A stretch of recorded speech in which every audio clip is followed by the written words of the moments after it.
Hey guys, welcome back to Binge Watch Britney. So in today's episode, I really want to dive into culture a little bit. So let's go ahead and get into it. Alrighty, okay, so this video I really want to talk about acting white and black stereotypes and also black culture. So to give you guys a little bit about my background, I actually grew up kind of upper middle class, I would say, and I grew up in predominantly white areas, so I've always been comfortable being around white people or being one of the few black people in a white majority environment. And so I guess you could say that growing up I was either oblivious to racism or didn't really pick up on it as much as someone who probably is in a different environment and you're kind of more exposed to that. So I would say that I probably had a lot of situations where someone could have been being racist towards me, but I wouldn't have picked up on it because that's just not something that I was constantly being made aware of. So my mother grew up in New York and my dad grew up in North Carolina, so my mom's kind of like a city girl without being an actual city girl, and then my dad is kind of southern and country, and so obviously those are two completely different lifestyles. See, New York is more faster paced, kind of more just you grow up quicker when you live in New York compared to how you grow up in the South. And so I kind of have a blend of both worlds and I'm kind of in the middle. I really do like smaller kind of cities, bigger towns. I don't like kind of being in the rural areas, but I also do really love Manhattan and New York and just kind of being in the hustle and the bustle of the city. And so anyway, I guess you could say that because I wasn't constantly being reinforced and told that people were being racist towards me or treating me differently because I am black. I was mainly treated differently because of who my father was, and so obviously that comes with privileges and stuff like that, but my experience was very different. As I got older, around middle school, I started playing on predominantly black basketball teams. Obviously, we know that black people are better at basketball. Basketball is going to be predominantly a black sport, and so that was when I really started to be around more black people on kind of like a day-to-day or week-to-week basis.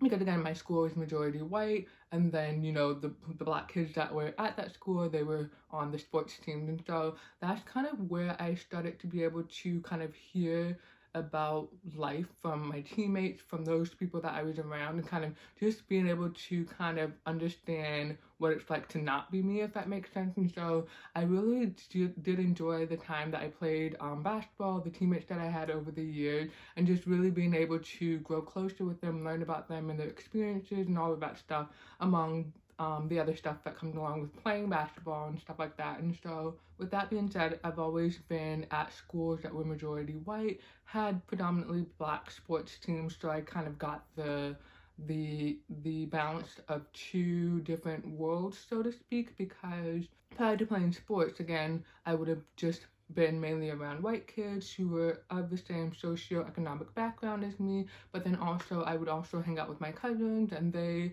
were obviously not in my household, so their lives were completely different. And so race just didn't seem to matter as much when I was growing up, but I know that my mom probably was more conscious of it just because she's darker skinned, she grew up in New York and stuff like that, and she's older, so she's just gonna have a completely different experience than I had growing up. And so I think when I moved to New York, I was living in the Bronx, and obviously that was not a majority white area where I was living. I was mainly living among other black people, other minorities, that sort of thing. And so in New York, you kind of get, I guess, not a sense of racism, but you kind of see things differently because we know that slavery has been over for a really long time, but I feel like retail or customer service is basically like the new slavery in a sense, because you do have black people or minorities in positions of servitude to serve other people, and that's basically what slavery was. And so I also know the comparison that people say that pro sports is also like slavery, because you have,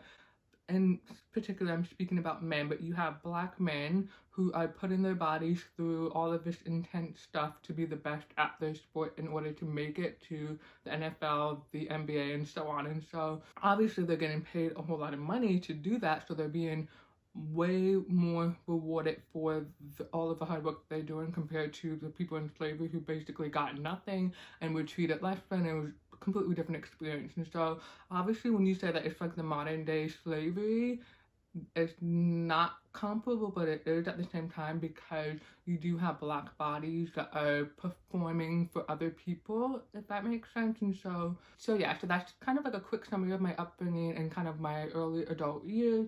I am 35 now, so obviously I'm a little bit older than I was when I first moved to New York. I moved to New York when I was 23, and now I'm back in North Carolina. I really love where I live. Complete change from the Bronx where I was living. Very chaotic, very busy.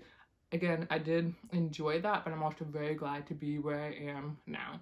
With that being said, I do want to preface this video by saying that I have absolutely no friends, and so that really is a stark contrast to how I grew up, because with me playing sports, I always was surrounded by people, but at the same time I was alone and I didn't naturally have a lot of friends. Now it's kind of come out more as an adult. I just go to work, come home, and all of that stuff, and I don't have a social life the way that I would have when I was younger. And so that's not necessarily a complete change for me, because it's something that I'm used to by now, but it is a huge change from how I grew up, because when I was growing up I did have friends and people to talk to, and I could hear other ideas.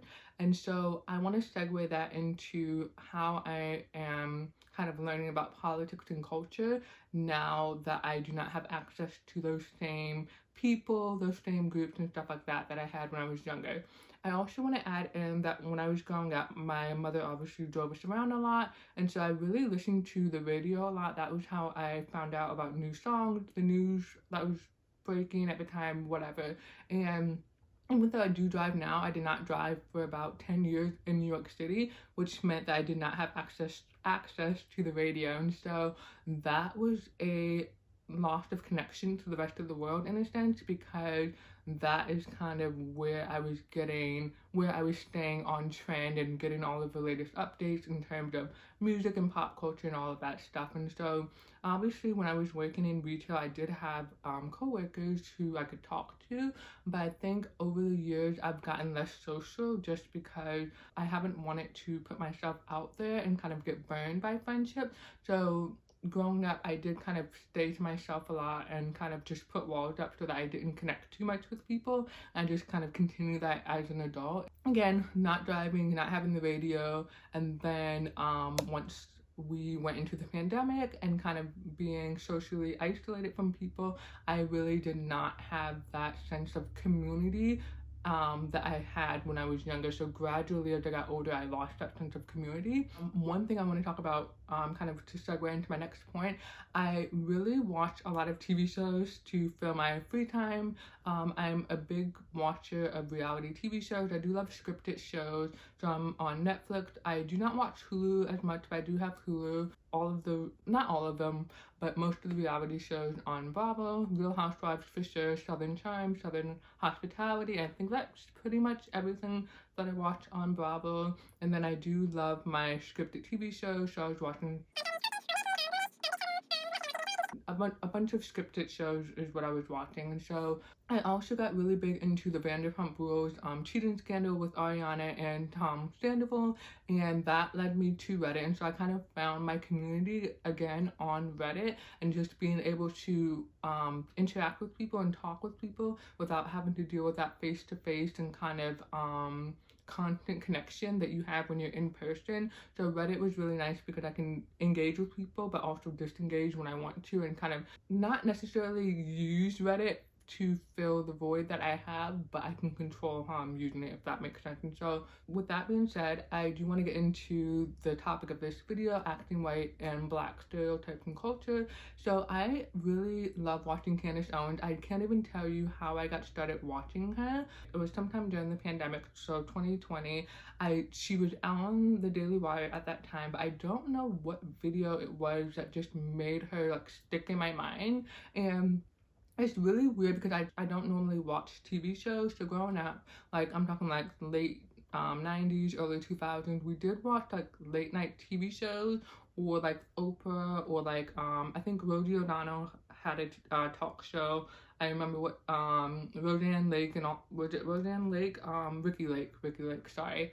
So I watched shows like that, but they weren't things that I watched religiously or had to make sure that I watched each day. So that's what I really liked about Candace, is that she was close in age to me. I think we're actually maybe a year or two apart, but we're very close in age. So it's nice to see someone who is my age who has this platform that she does, and she has the views that she has, and she's able to communicate that. And so I really liked being able to kind of in a parasocial kind of way connect with someone else, because again, I've mentioned that I've lost that sense of community over the years. And so obviously with her having the platform that she has, there are other people who are watching her shows, and obviously you get to connect with those people through the comments that you read on her videos. What I really liked about her was just her delivery.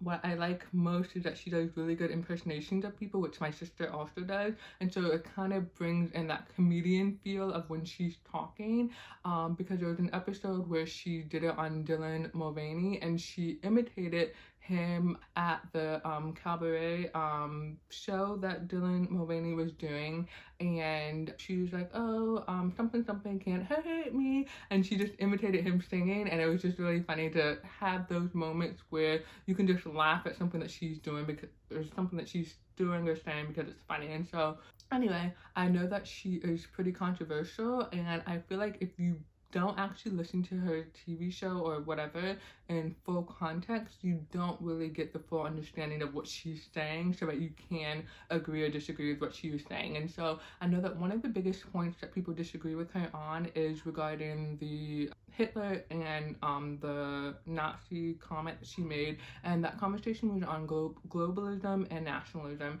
And I understand the point that she was trying to make, but I also understand where she lost the plot, so to speak, and why people took so much offense to that comment that she made. And she was speaking about globalism, and she was basically saying that people confuse globalism and nationalism because Hitler was a globalist, he was not a nationalist, is what she was trying to say. And so she was saying, if he just wanted to make Germany great, okay, fine, okay, whatever. And it was that comment that got her in trouble, because we all know that obviously he did not have good plans for Germany. He wanted it to be mostly white, get rid of non-white people, and so obviously his plan for Germany was not great. And so when she said, okay, fine, that kind of signaled to people that she was okay with what he did, when that was not really the point that she was trying to make. She was trying to say if he wanted to have this plan and it was just within these borders, then his plan would have been okay.